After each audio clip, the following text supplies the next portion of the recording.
నమస్తే, welcome to BCN news. నేను విజయలక్ష్మి. ముందుగా ముఖ్యాంశాలు.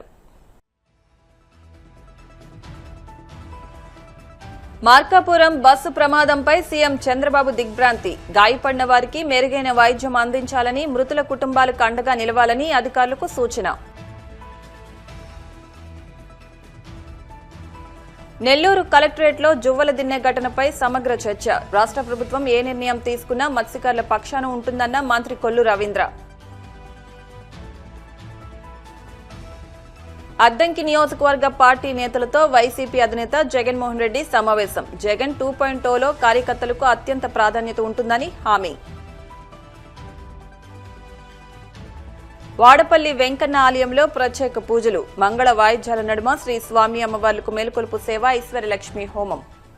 ప్రకాశం జిల్లా మార్కాపురం సమీపంలో జరిగిన ఘోర రోడ్డు ప్రమాదంపై ముఖ్యమంత్రి చంద్రబాబు తీవ్ర దిగ్భ్రాంతి వ్యక్తం చేశారు. తెల్లవారుజామున రాయవరం గ్రామ సమీపంలో private travels bus tipper lorry ఢీకొన్న ఘటనలో 13 మంది ప్రయాణికులు సజీవ దహనమవగా మరో 20 మంది తీవ్రంగా గాయపడ్డారు. ఘటనపై సీఎం చంద్రబాబు మార్కాపురం జిల్లా అధికారులతో ఫోన్లో మాట్లాడి వివరాలు తెలుసుకున్నారు. ప్రమాదానికి గల కారణాలపై పూర్తి స్థాయిలో దర్యాప్తు జరిపి నివేదిక సమర్పించాలని పోలీసు యంత్రాంగాన్ని ఆదేశించారు. గాయపడిన వారికి మెరుగైన వైద్యం అందించాలని, మృతుల కుటుంబాలకు అండగా నిలవాలని అధికారులకు సూచించారు. రాష్ట్ర ప్రభుత్వం ఏ నిర్ణయం తీసుకున్నా మత్స్యకారుల పక్షాన ఉంటుందని, వారికి వెన్నుదన్నుగా నిలుస్తుందని మంత్రి కొల్లు రవీంద్ర స్పష్టం చేశారు. నెల్లూరు కలెక్టరేట్లోని తిక్కన ప్రాంగణంలో సముద్రంలో చేపల వేటకు అక్రమ బోట్ల ప్రవేశం పూర్తిగా నివారించడం, జువ్వల దిన్నె మత్స్యకారుల సమస్యలపై ప్రభుత్వం ప్రత్యేకంగా నియమించిన కమిటీ సభ్యులు మాజీ మంత్రి Mopidevi Venkataramana, Kakinada MLA Kondababu, maritime board chairman Damacharla Satya, collector Himanshu Shukla అధ్యక్షతన ప్రత్యేకంగా సమావేశం నిర్వహించారు. జిల్లా పరిధిలోని తీరంలో చేపల వేటకు అక్రమంగా తమిళనాడు, పుదుచ్చేరి బోట్ల ప్రవేశాన్ని పూర్తిగా అరికట్టేందుకు తీసుకోవాల్సిన చర్యలు, మత్స్యకారుల భద్రత, భరోసా మొదలైన అంశాలపై కమిటీ సభ్యులు ప్రజాప్రతినిధులతో చర్చించారు. ఆ రోజున పాండిచేరికి సంబంధించినటువంటి బోట్లని దాదాపు 8 నెలల క్రితం ఇక్కడ ఫిషింగ్ హార్బర్లో మత్స్యకారులు అలాగే అధికారుల కస్టడీలో పెట్టడం జరిగింది. మొన్న ఆ బోట్లని వాళ్ళు తీసుకెళ్లిపోయినటువంటి సందర్భంలో గ్రామాల్లో ఉన్నటువంటి ఇబ్బందులను గమనించి ప్రభుత్వం చాలా సీరియస్గా, ఎందుకంటే తమిళనాడు బోట్లు వచ్చి ఇక్కడ ఫిషింగ్ చేసుకునేది గత 20 సంవత్సరాల నుంచి కూడా జరుగుతూ ఉంది.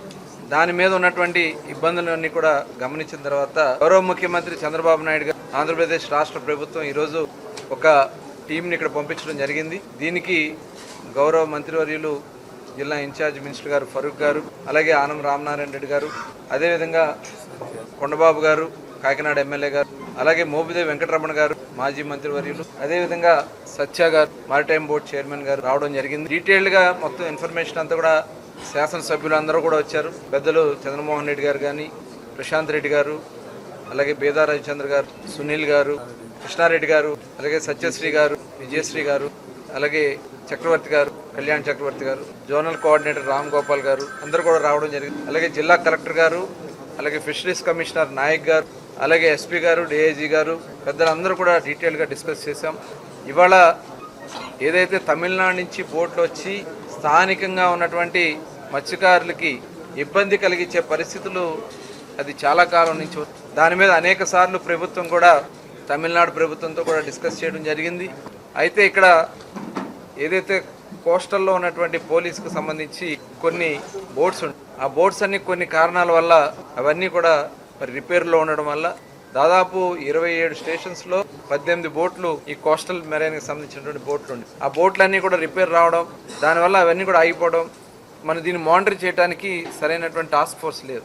మరి గతంలో వచ్చినటువంటి సందర్భంలో ఒక టాస్క్ ఫోర్స్ టీం ఏర్పాటు చేయాలి. అటు ఫిషరీస్ డిపార్ట్మెంట్ నుంచి, పోలీస్ డిపార్ట్మెంట్ నుంచి, రెవెన్యూ నుంచి, ఫారెస్ట్ నుంచి, ఫైర్ డిపార్ట్మెంట్ నుంచి ఒక ట్రయల్గా బోట్ కూడా తయారు చేసి పంపించడం కూడా జరిగింది. అది కూడా గస్తీ తిరుగుతూ ఉన్నారు.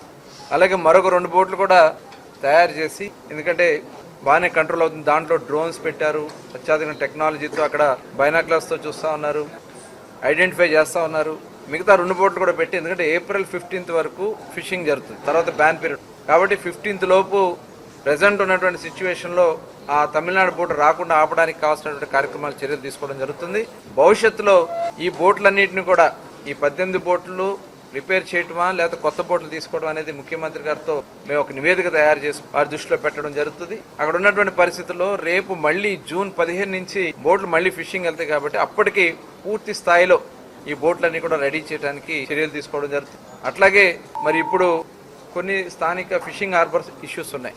కృష్ణపట్నం పోర్ట్ వచ్చిన తర్వాత అక్కడ ఫిష్ ల్యాండింగ్ అక్కడ ఆపడానికి జట్టీలు కట్టారు, కానీ అవి ఇంకా కొన్ని ఏర్పాటు చేయాల్సినవి ఉన్నాయి.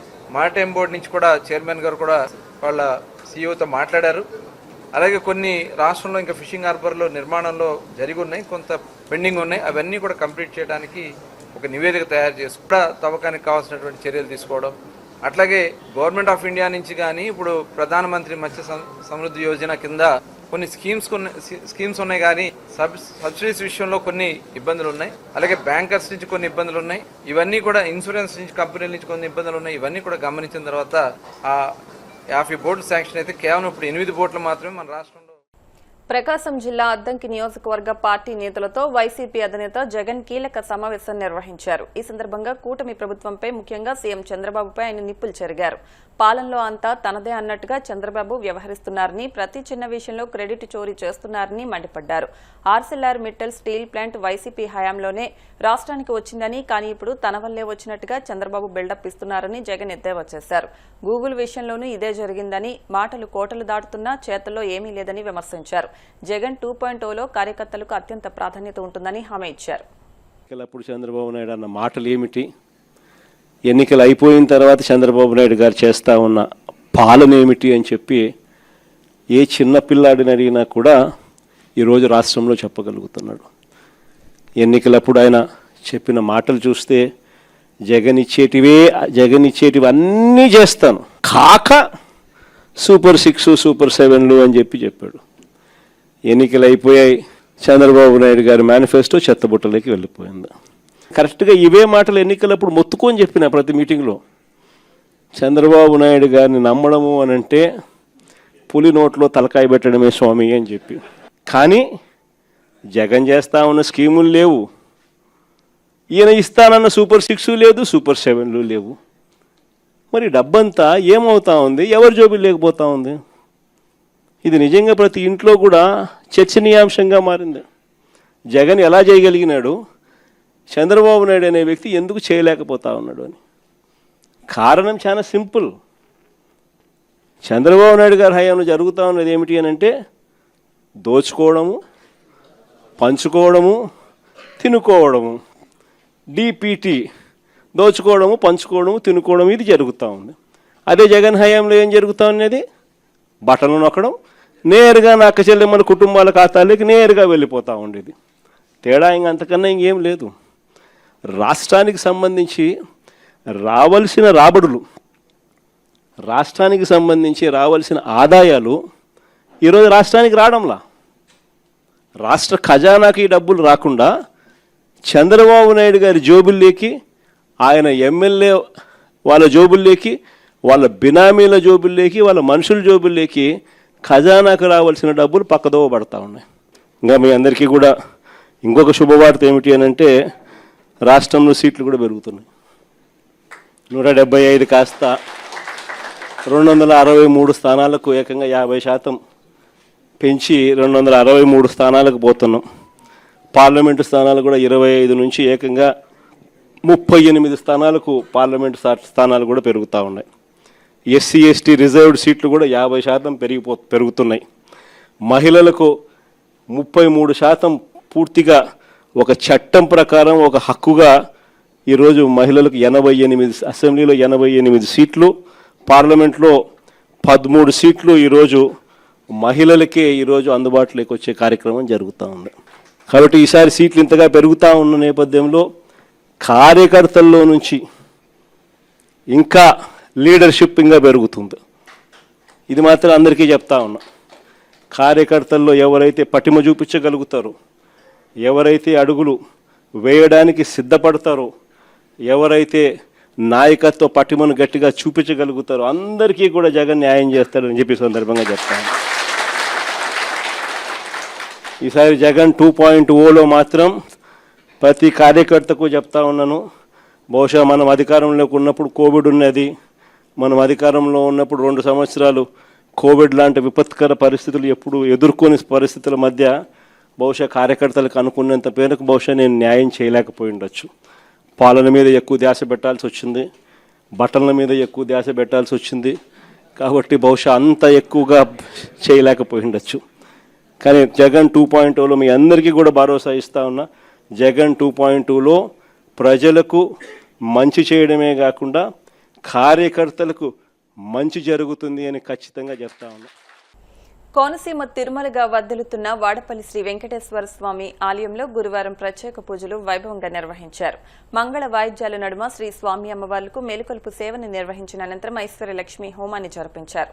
అర్చకులు శ్రీ స్వామి అమ్మవార్ల వసంత మండపంలో అష్టోత్తర పూజలు నిర్వహించగా ప్రత్యేక అలంకరణలో ఉన్న స్వామిని దర్శించుకుని భక్తులు తరించిపోయారు. మరోవైపు ఆలయంలో భక్తులు సమర్పించిన హుండీ కానుకల లెక్కింపు నిర్వహించారు. స్వామివారి ప్రధాన హుండీల ద్వారా 1,47,36,474 అన్నప్రసాద హుండీల ద్వారా 35,57,814 రూపాయలు, వెరసి 27 రోజులకు గాను 1,82,94,288 ఆదాయం లభించింది. బంగారం 19 గ్రాములు, వెండి 860 గ్రాములు, 12 దేశాలకు చెందిన 51 విదేశీ కరెన్సీ నోట్లు హుండీల ద్వారా లభించినట్లు ఆలయ ఉప కమిషనర్ నల్లం సూర్య చక్రధర్రావు తెలిపారు.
వెంకటేశాయన్ మహా.